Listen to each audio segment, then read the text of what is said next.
around. Is Ashna Mataji is around? Hare Krishna Mataji, I'm here. Okay. Etat Shrutva Vachanam Keshavasya Kritanjalirvepamana Kiriti Namaskritva Bhuya Eva Krishnam Sadgatam Bhita Bhita Pranamya. So two can volunteer and then Ashna Mataji can take the service. I can help. हरे कृष्ण माताजी, मैं try करूं? प्रवीणा, माताजी. हरे कृष्ण, दंडवत प्रणाम. श्लोक 35. संजय उवाच एतत् श्रुत्वा वचनं केशवस्य कृताञ्जलिर्वेपमाना किरीटी नमस्कृत्वा भूय एवाह कृष्णं सगद्गदं भीत प्रणम्य. Very nice, हरे Mataji. कृष्ण, दंडवत प्रणाम. Thank you, Mataji. Very good. Who wants to go next? माताजी मैं ले लूं. Mataji. Yogita Mataji. संजय उवाच एतत् श्रुत्वा वचनं केशवस्य कृताञ्जलिरेवपनाति नमस्कृत्वा भूय एवाह कृष्णं सगद्गदं भीतः प्रणम्य. हरे कृष्ण माताजी, दंडवत प्रणाम. हरे कृष्ण, सबको दंडवत प्रणाम. संजय उवाच एतत् श्रुत्वा वचनं केशवस्य कृताञ्जलिर्वेपमाना किरीटी नमस्कृत्वा भूय एवाह कृष्णं सगद्गदं भीतः प्रणम्य. हरे कृष्ण. संजय ने धृतराष्ट्र से कहा, हे राजा, भगवान के मुख से इन वचनों को सुनकर कांपते हुए अर्जुन ने हाथ जोड़कर उन्हें बारंबार नमस्कार किया. फिर उसने भयभीत होकर अवरुद्ध स्वर में कृष्ण से इस प्रकार कहा. हरे कृष्ण.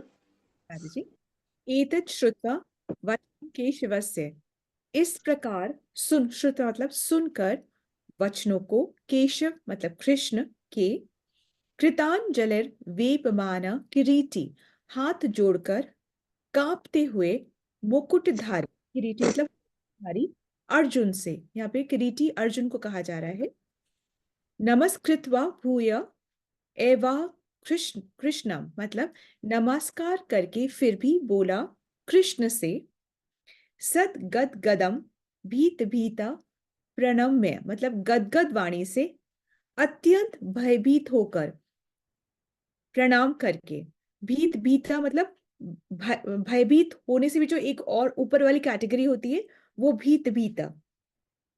संजय ने कहा धृतराष्ट्र से, हे राजा, भगवान के मुख से ऐसे वचनों को सुनकर मुकुटधारी अर्जुन ने हाथ जोड़कर कांपते हुए उन्हें बारंबार प्रणाम किया. फिर उसने भयभीत होकर गदगद वाणी से इस प्रकार स्तुति की. स्तुति अगले श्लोक में हम देखेंगे. तो इस श्लोक में यह है कि पिछले श्लोक में श्री कृष्ण ने कहा कि हे अर्जुन, तुम युद्ध करो और तुम्हें विजय होगी. तो अब ये बात कौन किससे अभी सुना रहे हैं? ये वाली जो बात सुना रहे हैं ये संजय धृतराष्ट्र को सुना रहे हैं. तो उसके एकदम से कान खड़े हो जाते हैं और वो एकदम से उसको थोड़ा सा सतर्क हो जाता है और ज्यादा ये सुनने के लिए कि क्या अर्जुन ने युद्ध करना स्वीकार किया. क्योंकि यदि से युद्ध करना स्वीकार करेगा तो कृष्ण ने कह दिया कि विजय तुम्हारी होगी. तो इसका मतलब अगर विजय उनकी होगी तो मेरे जो बेटे हैं उनका क्या होगा, तो वो बहुत ज्यादा सुनना चाह रहा था कि क्या अर्जुन ने युद्ध करना स्वीकार किया या वो पीछे हट गया. यदि से तो पीछे हट गया तो बहुत अच्छा है. तो फिर तो उसके जो जो सन्स हैं, जो कौरव है, वो सारे बच जाएंगे.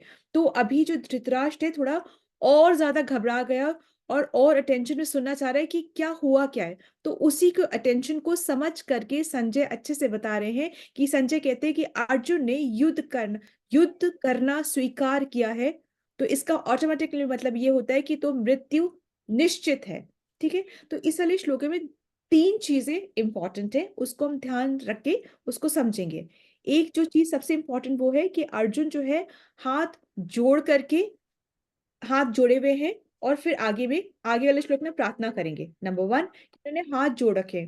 नंबर 2, वो किस प्रकार से कृष्ण को संबोधन करें और कृष्ण किस प्रकार से उनको संबोधन करें, ये हम ध्यान रखेंगे। और थर्ड है कि वो भयभीत है। तो क्वेश्चन उठ सकता है कि भयभीत क्यों है, क्यों डर क्यों लग रहा है उनको, क्यों भयभीत है। तो ये तीनों क्वेश्चन को अभी हम समझेंगे। तो सबसे फर्स्ट क्या है कि वो हाथ जोड़ करके और फिर खड़े हुए हैं। तो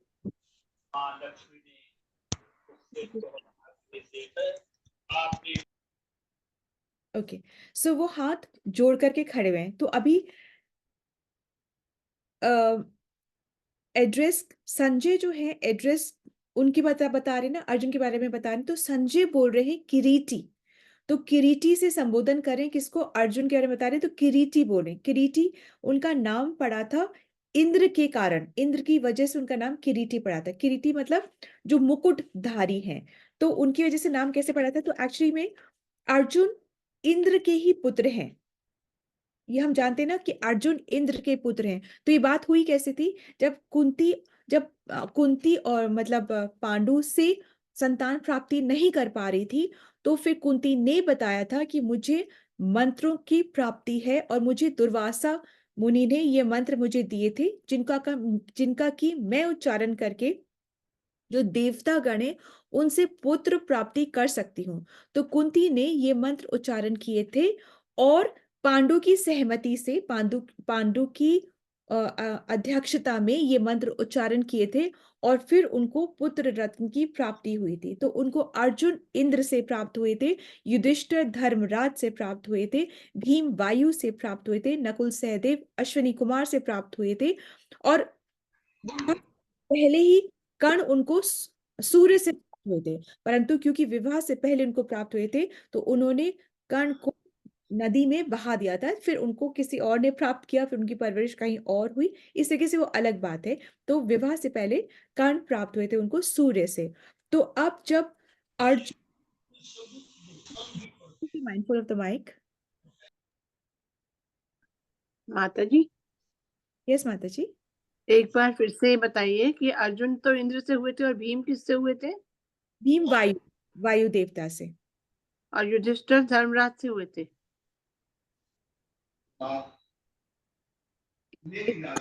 नकुल सहदेव अश्विनी कुमार से। नहीं, युधिष्ठिर धर्मराज से हुए थे। हाँ जी, नकुल सहदेव अश्विनी कुमार से। माता जी, युधिष्ठिर।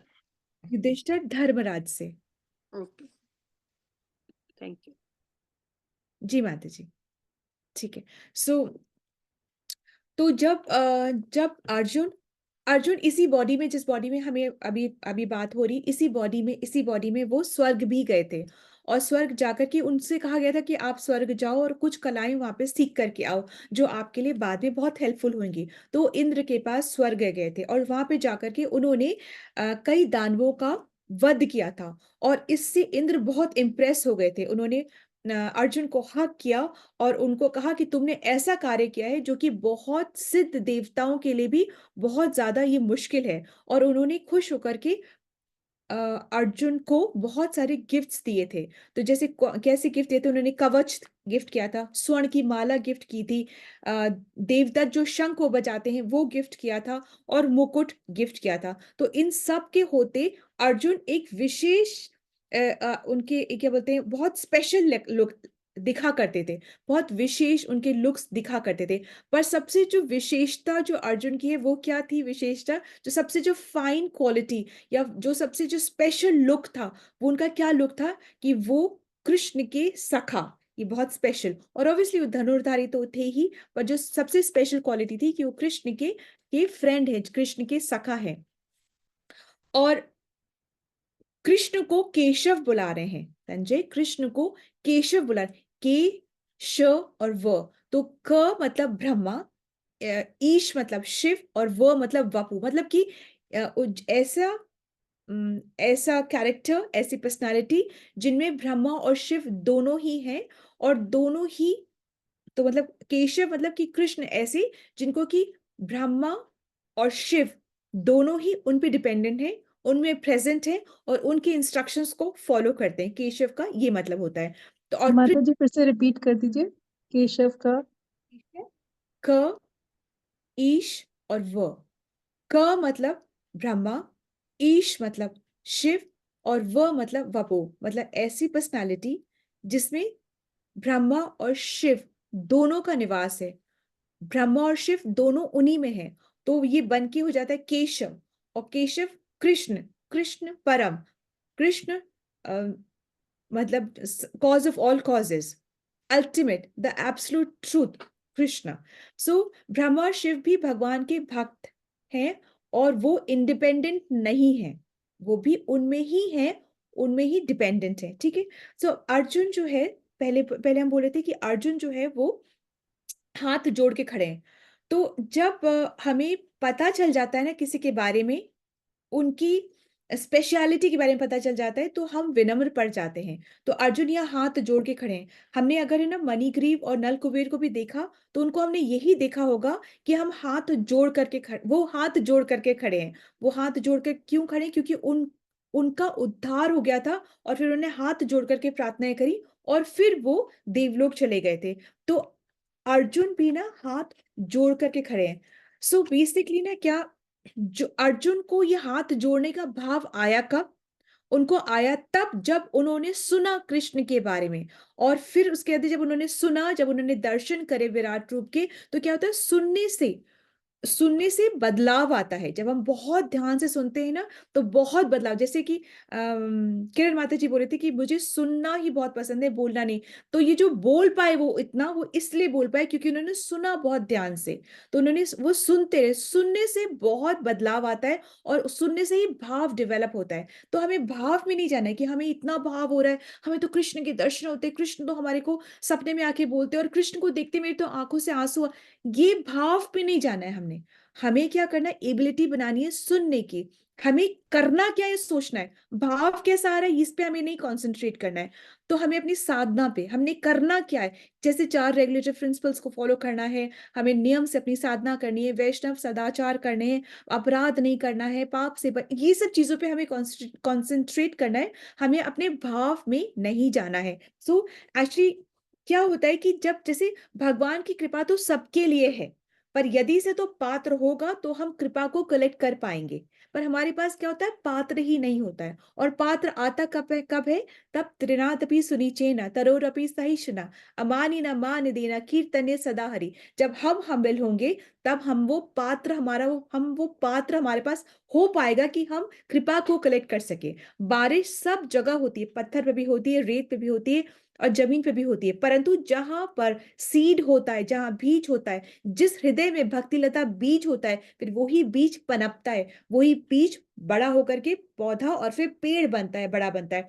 तो ऐसा नहीं कि भगवान पार्शल है, उसको दे रहे उसको नहीं दे रहे, परंतु पात्र होना चाहिए, और ह्यूमिलिटी के साथ में वो पात्र होना चाहिए, तभी हम सुन के समझ सकते हैं। नहीं तो हमें लगता है हम सब जानते हैं, वही वही बातें रिपीट होती है, वही वही बोला जा रहा है। हाँ, वही बोला जा रहा है, पर हमें समझ कब आता है, जब पात्र हमारा शुद्ध होता है। अगर प्लेट में, अगर हमें कोई सपोजिंग प्लेट में हमें कोई खाना परोसे, ऑलरेडी हमारे प्लेट में पूरा भरा पड़ा हुआ है खाने से, तो वो हमें चाहे कितना भी अच्छी चीज क्यों ना परोसे, पर हमारे अंदर और हमारी प्लेट में ऑलरेडी भरा पड़ा है, तो उस जो परोसी गई चीज का स्वाद नहीं आएगा। वही प्लेट एकदम बिल्कुल साफ हो, तो जो परोसा गया है हमें, उसका बड़ा सुंदर और बहुत अच्छा स्वाद आता है। और तो इसलिए ये जो ऑलरेडी प्लेट में है वो अनर्थ है, तो जब अनर्थ हटते हैं, तो हमारे पास जो कृपा आती है उसका स्वाद हमें भरपूर आता है। ठीक है। तो यही ध्यान में रखना है कि हमें पात्र, अपने आप को पात्र को तैयार करना है, जैसे हम कृपा को समेट सके। तो जैसे ये होता है कि अ, अगर कोई कुएं में गिर जाए, तो और तो वो रस्सी पकड़ करके बाहर आ सकता है। ये 4 प्रकार की रस्सियां हैं, इनमें से कोई भी रस्सी वो पकड़ सकता है। तो हमारे जैसे 4 प्रकार के संप्रदाय हैं, उन 4 प्रकार के संप्रदायों में से कोई भी एक संप्रदाय को पकड़ के हम ऊपर निकल सकते हैं, इस भव सागर से हम ऊपर आ सकते हैं। जो ये 4 संप्रदाय कौन सी है? ब्रह्म संप्रदाय, श्री संप्रदाय, रुद्र संप्रदाय और कुमार संप्रदाय, ये 4 संप्रदाय हैं। तो ब्रह्म संप्रदाय जो है वो ब्रह्मा जी से शुरू होती है, जिसको कि हम बिलोंग करते हैं। ब्रह्म माधव गौड़ीय संप्रदाय, जिसको कि हम बिलोंग करते हैं। और इसके जो आचार्य हैं वो माधवाचार्य हैं, ठीक है। इसी तरीके से जो श्री संपदा है वो लक्ष्मी जी से शुरू होती है, ठीक है। और इसी प्रकार से जो रुद्र संप्रदाय है वो शिव से शुरू होती है, और जो कुमार संप्रदाय है वो चतुर्कुमार से शुरू होती है। कुमार के जो आचार्य हैं वो निम्बार्क आचार्य हैं, ठीक है। और जो रुद्र के जो आचार्य हैं वो विष्णु स्वामी आचार्य हैं। तो इस तरीके से, और जो लक्ष्मी जी से कौन सी शुरू होती है? श्री। उनके जो आचार्य हैं वो रामानुजाचार्य आचार्य हैं। तो नो कंफ्यूजन की कौन सा आचार है? हमारा वाला कौन सा है? माता जी ये रुद्र संप्रदाय के ब्रह्म संपदा। रुद्र रुद्र संप्रदाय लक्ष्मी से शुरू होती है, और उसके जो आचार्य हैं वो रामानुजाचार्य हैं। जो आचार्य रामा वो रामानुजाचार्य हैं, ठीक है। सो इस तरह की 4 लक्ष्मी संप्रदाय का रामानुजाचार्य ना माता जी? जी मैं आपको बता देती हूँ। देखिए 4 संप्रदाय होती है। तो पहली संप्रदाय ब्रह्म संप्रदाय, ठीक है, जिसको कि हम बिलोंग करते हैं। ब्रह्म माधव गौड़ीय संप्रदाय, जिसको कि हम बिलोंग करते हैं, ये ब्रह्मा जी से शुरू होती है, और इसके आचार्य माधवाचार्य, ठीक है। सेकंड है श्री संप्रदा, जो कि लक्ष्मी जी से शुरू होती है, और इसके आचार्य है रामानुजाचार्य। थर्ड है रुद्र संप्रदाय, जो कि शिव से शुरू होती है, और इसके आचार्य विष्णु स्वामी आचार्य। फिर है कुमार संप्रदाय, जो कि चतुष कुमार से शुरू होती है, और इसके आचार्य जो है वो निम्बार्क आचार्य है, ठीक है। तो ये जो चतुष्क कुमार जो होती है ये तो बहुत डिफिकल्ट होती है, तो इस तरीके से होता है। हमारी वाली बहुत इजी है, तो हम उसमें चलते हैं, और उसमें चल के हम गोलोक को, भगवान के धाम को प्राप्त कर लेते हैं। तो कहने का तात्पर्य ये है कि कोई भी एक रस्सी को पकड़ के हम ऊपर चल सकते हैं, और सुनना बहुत ज्यादा जरूरी है, और सुनते हुए हमारे अंदर जो बदलाव आता है, ठीक है। तो ये है। तो वो अब हाथ जोड़ के सुन रहे हैं, तो हाथ जोड़ के जब सुनते हैं तो बदलाव कैसे होता है? क्योंकि अहंकार चला जाता है, ठीक है, अहंकार चला जाता है। और फिर जब अहंकार चला जाता है तब उनको डर लगता है। डर क्यों लगता है? भयभीत क्यों होते हैं वो? भयभीत इसलिए होते हैं क्योंकि अभी तक वो समझ रहे होते हैं अर्जुन कि मेरी वजह से सब कुछ हो रहा है, मैं इतना ज्यादा बलशाली, मैं इतना ज्यादा शक्तिशाली। पर अब उनको जो सुना, उन्होंने सुनने से जो अहंकार मिटा उनको, तो अब वो हाथ जोड़ के खड़े हैं कि मैं क्या बोल रहा था, क्या सोच रहा था। तो अब वो अपने आप को अपराधी मानते हैं कि मैं तो अपने आप को इतना मान रहा था, जबकि मैं तो कुछ हूं ही नहीं। तो जब विनम्रता आती है तब हम अपने आप को बहुत जल्दी अपराधी मानते हैं। जब तक अहंकार होता है तब तक हम सोचते हैं हमने क्या किया है, वो तो उसी की गलती थी, अरे मेरी वजह से हुआ है, मैं ना होता तो ऐसे कुछ भी नहीं होता, मैं ना करता तो कुछ नहीं करता, उसका होता कुछ हो ही नहीं सकता था उसका अगर मैं ना करता। तब अहंकार कहता है कि मैं, और जब विनम्रता कहती है कि नहीं, बहुत कमी है मुझ में, मैं तो कुछ भी नहीं हूं। तो ये अहंकार जब मिटता है तो विनम्रता आती है। और अहंकार जो है वो पसंद नहीं है भगवान को बिल्कुल भी, ठीक है। So just